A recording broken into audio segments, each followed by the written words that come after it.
आदरणीय देवियों सज्जनों, आज जनजाति जागृति दिवस पर माननीय राष्ट्रपति श्रीमती द्रौपदी मुर्मू जी,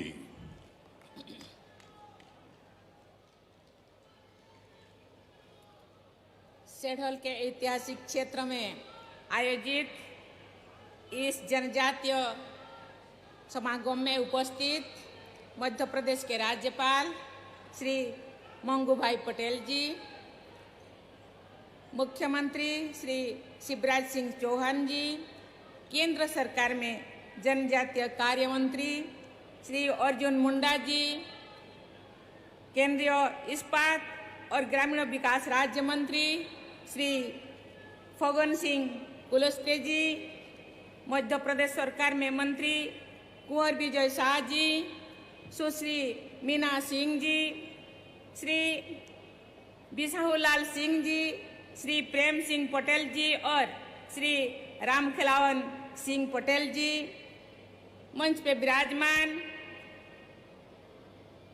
सांसदगण, विधायकगण, सामने बैठे हुए उपस्थित जनप्रतिनिधिगण, गणमान्य अतिथियों, देवियों और सज्जनों, सभी को नमस्कार। जनजातीय गौरव दिवस पर आप सबको बहुत बहुत बधाई और शुभकामनाएं देती हूँ। आज 15 नवंबर के दिन पूरे देश में मनाया जा रहे हैं जनजातीय गौरव दिवस पर मैं सभी देशवासियों को हार्दिक बधाई देती हूँ।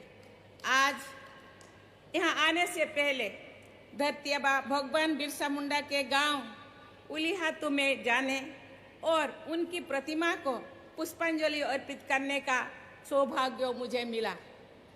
भगवान बिरसा की जयंती के दिन उनकी प्रतिमा का दर्शन करके मैं स्वयं को धन्य महसूस कर रही हूँ। आज का ये मंगलवार का दिन मेरे लिए पूरी तरह मंगलमय हो गया है। देवियों और सज्जनों, राष्ट्रपति के रूप में मध्य प्रदेश की अपनी पहली यात्रा में मुझे इतनी बड़ी संख्या में यहाँ उपस्थित भाई बहनों के बीच आकर बहुत प्रसन्नता का अनुभव हो रहा है। मुझे बताया गया है कि यहाँ उपस्थित भाई बहनों में अधिक संख्या में हमारे जनजातीय भाई बहन आए हुए हैं। यहाँ गोड, बेगा, भील, भिलाला, परलू, सहरिया, भारिया, कोल तथा अन्य सभी जनजातीय समुदाय के भाई बहनों का उपस्थित होना मेरे प्रति उनके विशेष स्नेह और उत्साह का परिचय देता है। मुझे ये भी बताया गया है कि अनेक देशवासी इस कार्यक्रम से लाइव टेलीकास्ट तथा वेबकास्ट के जरिए जुड़े हुए हैं। इस समागम के साथ इतने व्यापक स्तर पर लोगों को जोड़ना एक उपयोगी पहल है। इसीलिए मैं राज्य के राज्यपाल मंगूभाई पटेल जी एवं मुख्यमंत्री श्रद्धेय शिवराज सिंह पटेल जी को चौहान को मैं बहुत बहुत धन्यवाद देती हूँ, बधाई देती हूँ। जनजातीय राजाओं के राज्यकाल में प्रभावशाली समृद्धि से भरपूर ये हरेजू का क्षेत्र एक बार फिर आधुनिक विकास की उतनी ही प्रभावशाली गाथाएं लिखेगा। ये मेरी शुभकामना भी है और मेरा दृढ़ विश्वास भी है। हमारे देश में जनजातीय समुदाय की कुल आबादी लगभग 10 करोड़ है। इसमें 1.5 करोड़ से अधिक की आबादी मध्य प्रदेश में है, जो किसी भी राज्य में जनजातीय की सबसे बड़ी आबादी है। इसलिए मध्य प्रदेश के इस क्षेत्र में जनजातीय समागम का आयोजन सर्वथा प्रासंगिक है। इस आयोजन के लिए मैं राज्य सरकार को विशेष रूप से राज्यपाल महोदय और मुख्यमंत्री महोदय को धन्यवाद देती हूँ। मध्य प्रदेश के चंबल, मालवा, बुंदेलखंड, बाघेलखंड और महाकौशल इन सभी क्षेत्रों की सांस्कृतिक विरासत को समृद्ध बनाने में जनजातीय समुदाय का महत्वपूर्ण योगदान है। आज जनजातीय विभूतियों पर केंद्रित प्रदर्शनी का अवलोकन करके मुझ में एक विशेष प्रेरणा का संचार हुआ है। जनजातीय विकास गाथा पर केंद्रित प्रदर्शनी को देखकर मुझे प्रसन्नता हुई है। जनजातीय समुदाय में स्वास्थ्य संबंधी चुनौतियों के संदर्भ में आज संपूर्ण स्वास्थ्य कार्यक्रमों का शुभारंभ करना अत्यंत सराहनीय पहल है। इंजीनियरिंग, मेडिसिन तथा लॉ के क्षेत्र में प्रवेश हेतु आयोजित कठिन चयन परीक्षाओं में सफलता प्राप्त करने वाले जो विद्यार्थी आज सम्मानित हुए हैं, उन्हें देखकर देश के उज्जवल भविष्य के बारे में मेरा विश्वास और अधिक दृढ़ हुआ है। मैं उन सभी विद्यार्थियों को बधाई और आशीर्वाद देती हूँ। भगवान बिरसा मुंडा स्वरोजगार योजना तथा टंट्या मामा आर्थिक कल्याण योजना जैसे प्रकल्पों से जनजातीय समाज के लोगों की प्रगति को शक्ति मिलेगी। मैं आज स्वीकृति पत्र प्राप्त करने वाले जनजातीय भाई बहन को बहुत बहुत बधाई देती हूँ। आज महिला उद्यमियों का सम्मान किया गया, मैं इसकी सराहना करती हूँ। मध्य प्रदेश में पंचायत संबंधी नियमों के अनुसूची क्षेत्र में विस्तार से जुड़ी नियम पुस्तिका का विमोचन प्रशंसनीय है। मुझे विश्वास है कि जनजातीय क्षेत्र के सशक्तिकरण के लिए इन नियमों का प्रभावी उपयोग किया जाएगा। समाज के वंचित वर्गों के सशक्तिकरण के इन प्रयासों के लिए मैं राज्यपाल श्री मंगूभाई पटेल जी, मुख्यमंत्री श्री शिवराज सिंह चौहान जी तथा राज्य सरकार की पूरी टीम को बहुत बहुत साधुवाद देती हूँ। राष्ट्रीय स्तर पर चलाए जा रहे विकास तथा कल्याण कार्य के लिए केंद्र सरकार में जनजातीय कार्य मंत्री श्री अर्जुन मुंडा जी की भी मैं सराहना करती हूँ। मैं मानती हूँ कि आदिवासी समाज का विकास पूरे देश के विकास से जुड़ा हुआ है। इसीलिए आज जिन प्रकल्पों का आरंभ किया गया है वो सभी राष्ट्रीय महत्व के हैं। देवियों और सज्जनों, मध्य प्रदेश के भी एक सपूत है अखिल भारतीय स्तर पर जनजातीय समाज के कल्याण के लिए ऐतिहासिक योगदान दिया है। मध्य प्रदेश में पले बड़े पूर्व प्रधानमंत्री श्रद्धेय अटल बिहारी वाजपेयी जी जो प्रधानमंत्री थे तो उन्होंने जनजातीय कार्य मंत्रालय का गठन किया था। इस मंत्रालय के गठन से जनजातीय कल्याण के कार्यों को समग्रता के साथ राष्ट्रीय स्तर पर आगे बढ़ाने का मार्ग प्रशस्त हुआ। मुझे प्रसन्नता है कि अटल जी की सोच को आगे बढ़ाते हुए जनजातीय कार्य मंत्रालय अनेक विकास एवं कल्याण योजनाओं को कार्यरूप दे रहे हैं। देवियों और सज्जनों, अधिकांश जनजातीय क्षेत्र वन एवं खनिज संपदा से समृद्ध रहे हैं। हमारे आदिवासी भाई बहन प्रकृति पर आधारित जीवन यापन करते हैं और सम्मानपूर्वक प्रकृति की रक्षा भी करते हैं। ब्रिटिश हुकूमत के दौरान प्राकृतिक संपदा को शोषण से बचाने के लिए जनजातीय समुदाय के लोगों ने भीषण संघर्ष किए थे और अनगिनत लोग शहीद भी हुए थे। उनके बलिदान से ही वन संपदा का संरक्षण काफी हद तक संभव हो पाया है। आज के समय में क्लाइमेट चेंज और ग्लोबल वार्मिंग की चुनौतियों को देखते हुए जनजातीय समाज की जीवन शैली तथा वन संरक्षण के प्रति उनकी दृढ़ता से सभी के शिक्षा लेने की जरूरत है। जनजातीय समाज द्वारा मानव समुदाय, वनस्पतियों तो तथा जीव जंतुओं को समान महत्व दिया जाता है। आदिवासी समाज में व्यक्ति के स्थान पर समूहों को, प्रतिस्पर्धा की जगह सहकारिता को और विशिष्टता की जगह समानता को अधिक महत्व दिया जाता है। स्त्री पुरुष के बीच की समानता भी आदिवासी समाज की विशेषता है। जनजातीय समाज में जेंडर रेशियो सामान्य आबादी की तुलना में बेहतर है। जनजातीय समाज की ये विशेषताएं सभी देशवासियों के लिए अनुकरणीय है। देवियों और स्वजनों, न्याय के हित में सर्वस्व बलिदान करने की भावना जनजातीय समाज की विशेषता रही है।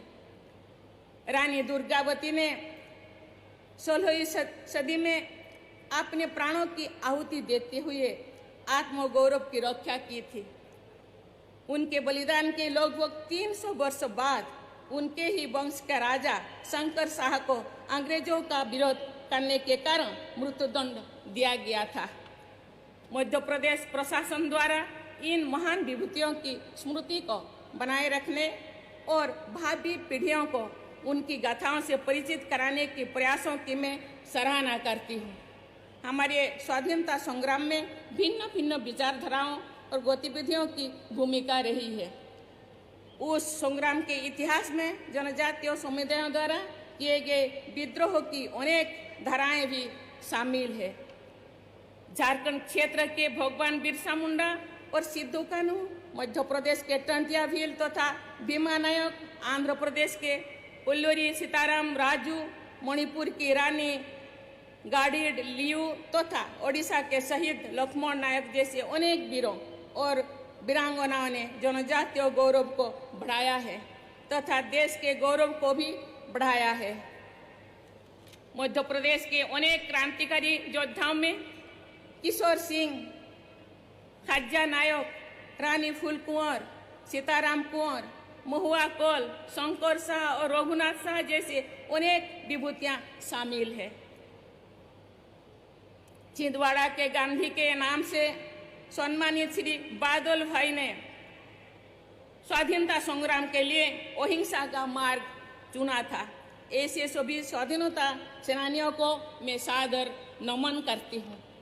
देवियों और स्वजनों, इस क्षेत्र में रहने वाले बेगा समुदाय के लोग जड़ी बूटियां तथा परंपरागत चिकित्सा के बारे में अद्भुत जानकारी रखते हैं।